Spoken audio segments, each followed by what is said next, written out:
Okay, so we move down to point 4. number 4, yeah. Okay, so here the passion is envy, and the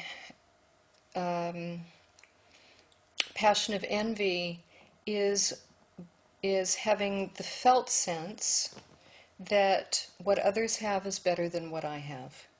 So what's over there is better than what's over here. The grass is greener over there instead of here.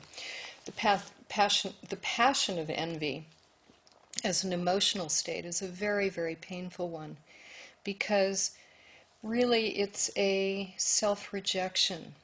It's a sense of pushing away who I am and what I have and wishing to be different. So it's a terrible form of suffering. The virtue of equanimity, on the other hand, is the recognition that how I am, how somebody else is, are equal. Equanimity means equal. So there's a sense that what's here is fine, what's there is fine. Yeah, they're very big shifts, these, Yes, aren't they? they're enormous. They're almost quantum. Yes. So it is a tremendous challenge. Someone that's really engrossed in their passion thinks that's what I am and this is how I live my life. It's right, almost 180 degrees, isn't it? It is. 180 degrees, but within the same bandwidth, along the same, dealing with the same level of problem, yes, one could say. Yes, yeah.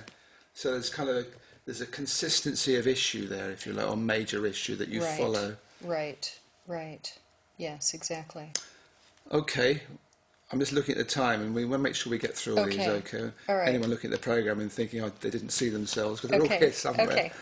Okay, so then we go to number 5. Okay, so point 5, the passion here is avarice, or hoarding, which is a holding on to what we have, or what we are. And the delusion, of course, for those of us who are involved in spiritual work and the recognition, the underlying principle, that we're part of a oneness. The delusion here is that we're separate and that we have to hold on to what we have for fear of losing it. But we all feel that to a large extent. We all feel that. In the personality. Absolutely. Yeah. We believe we're separate. Yeah. Non-attachment, the virtue here, is the recognition that we're all interconnected and that what sustains us is something that is constantly replenishing itself, constantly available. So non-attachment then naturally arises the more we know that. So it's an attitude of allowing things to come in and allowing things to go out, which is very difficult for 5s. Yeah, it's difficult for most of us, actually. And it's what the planet needs more and more now, isn't it? Yes. This oneness, everything being interconnected. Yes. And the intelligent use of ourselves and everything else. Right. Yeah. Right. So why is that particularly hard for number 5s, do you think? Because the fundamental fixation or the fixed belief about reality is rooted in one sense of separateness. So that's sort of the bit of egoic reality that's highlighted for 5s. So that's extra strong in them? I wouldn't say that it's extra strong, but it's what the whole personality is constellated around.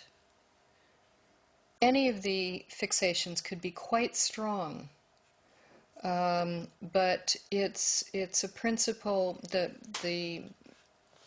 the fixation of our type is the one that we're constellated around, that is given primary highlight, let's say.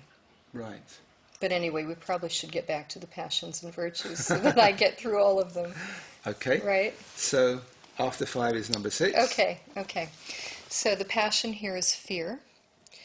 And fear shows up as anxiety, as doubt, as an inner sense of agitation, unrest.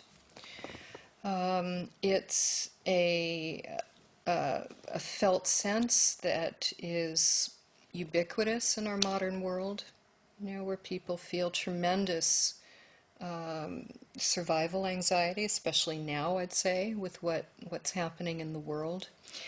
And the Enneagram tells us that the degree to which we're identified with our bodies, with our physicality, as defining who and what we are, is the degree to which, when something like a recession happens, or difficult, other kinds of difficult health issues, let's say, that our fear gets increased. So the virtue of courage naturally arises the more that we're not identified with our bodies as being the end-all and be-all of who and what we are. And that, of course, is one way of looking at the spiritual journey. It's a matter of increased non-attachment, increased recognition that who and what we are is not this form, that what we are inhabits this form, Yes. but isn't our ultimate nature. This is not our ultimate nature, our biology. Which, as a number 6, I understand in one way, but it's very hard to really, not incorporate, but to really absorb the true meaning of that. Yes. And so I think it's very hard for a lot of people, actually. They understand that everything is connected. Well, certainly some people do. Yeah. But when it comes down, especially when you feel a threat or what you perceive as a threat, it's very hard to just say, well, I'm not just this body.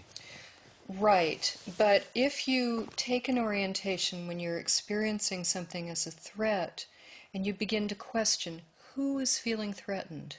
What's really being threatened here? Who am I taking myself to be that can be harmed?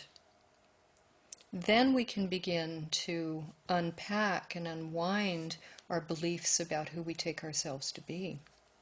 But that's a very long journey, as you say. Really, I think that the realization of the virtues is something that increases as one increasingly approaches enlightenment, self-realization. Yes. And that the passions really are with us in every step of that way. So it's an ongoing process. It's an ongoing process, and with increasing levels of subtlety. Yeah. Yeah. Okay, so after number 6, we have number 7. Yes, we do. The passion here is gluttony. And gluttony is a hunger for stimulation, a hunger for taking in. And it's the result of a whole orientation that we have as long as we're identified with our personalities, which is that the goodies are outside of us. And they need to be taken in order to connect with them. From a spiritual point of view, we see that the virtue here is sobriety, and it tells us that the goodies, as it were, in life are available within ourselves, and that they're the result of turning toward ourselves and being with ourselves instead of looking out there for what's going to stimulate us, bring us a sense of excitement or happiness or joy or whatever. That the true source of happiness and joy and excitement resides within ourselves, and hence there's a quieting down, a soberness that increasingly results in our consciousness as we realize that, as we turn towards ourselves. And the number 7s, the ones that I know, they do find it very difficult to I guess everyone finds it difficult to change, but they seem particularly because they're drawn often to alcohol dependence and drug use and just getting hyped up about things and getting very busy and active. And that really is, again, it's a huge shift that I guess it either happens as a quantum thing. They wake up, it's a good friend of mine who was, I can't say drug abuse or alcohol abuse, but he was certainly living on the edge of being a number 7. Then he had a stroke.